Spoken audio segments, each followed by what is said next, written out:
Warriors, Into the Wild by Aaron Hunter. Chapter 2. Well, hissed Bluestar, her face only a mouse length from his now. Lionheart remained silent as he towered over Rusty. He flattened his ears and crouched under the Golden Warrior's cold stare. His fur prickled uncomfortably. "I am no threat to your clan," he mewed, looking down at his trembling paws.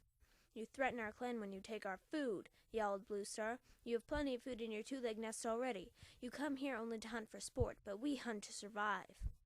The truth of the warrior queen's words pierced Rusty like a blackthorn, and he suddenly understood her anger.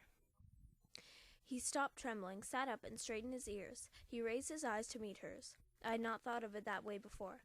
I'm sorry," he meowed solemnly. "I will not hunt here again."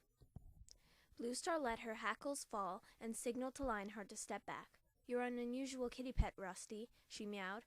Greypaw's sigh of relief made Rusty's ears twitch. He heard the approval in Bluestar's voice and noticed as she swapped a meaningful glance with Lionheart. The look made him curious. What flashed between the two warriors? Quietly, he asked, "Is survival here really so hard?" "Our territory covers only part of the forest," answered Bluestar.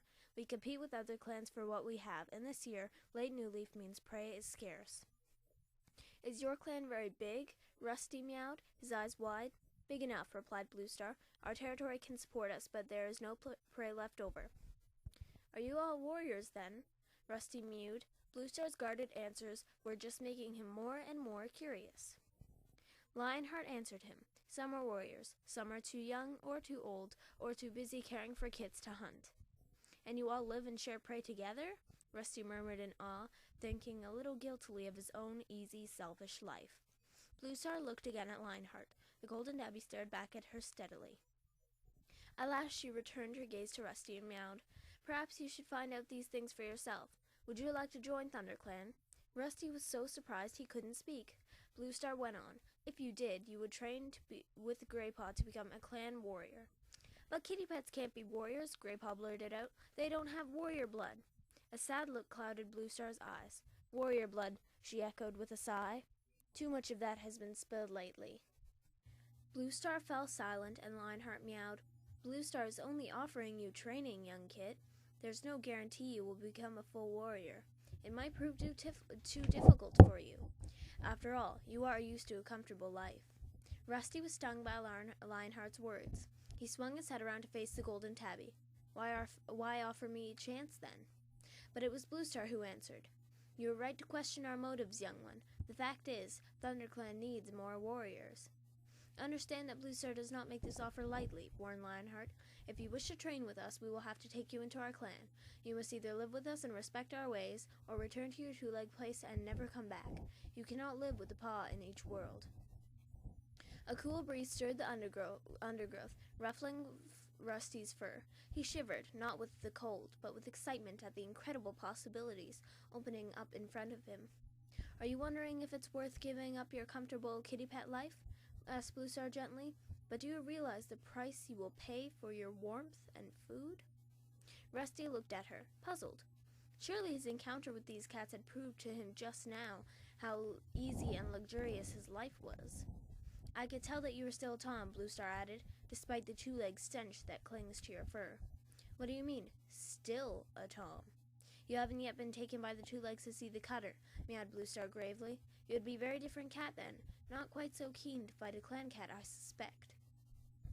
Rusty was confused. He suddenly thought of Henry, who had become fat and lazy since his visit to the vet. Was that what Bluestar meant by the cutter? "The clan may not be able to offer you such easy food or warmth," continued Bluestar. "In the season of leaf bare, nights in the forest can be cruel. The clan will demand great loyalty and hard work. You will be expected to protect the clan with your life if necessary, and there are many mouths to feed, but the rewards are great. You will remain a Tom. You will be trained in the ways of the wild. You will learn what it is to be a real cat.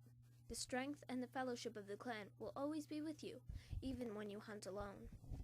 Rusty's head reeled. Bluestar seemed to be offering him the life he had lived so many times and so tantalizingly in his dreams, but could he live that life for real? Lionheart interrupted his thoughts. "Come, Bluestar, let's not waste any more time here. We must be ready to join the other patrol at Moon High. Tiger Claw will wonder what has become of us." He stood up and flicked his tail expectantly. Wait, Rusty meowed. Can I think about your offer? Bluestar looked at him for a long moment and nodded. Lionheart will be here tomorrow at sunrise, she told him. Give him your answer then. Bluestar murmured a low signal, and in a single movement, the three cats turned and disappeared into the undergrowth. Rusty blinked. He stared, excited, uncertain, up past the ferns that encircled him, through the canopy of leaves to the stars that glittered in the clear sky. The scent of the clan cat still hung heavy in the evening air, and as Rusty turned and headed for home, he felt a strange sensation inside him, tugging him back into the depths of the forest. His fur prickled deliciously in the light wind, and the rustling of leaves seemed to whisper his name into the shadows.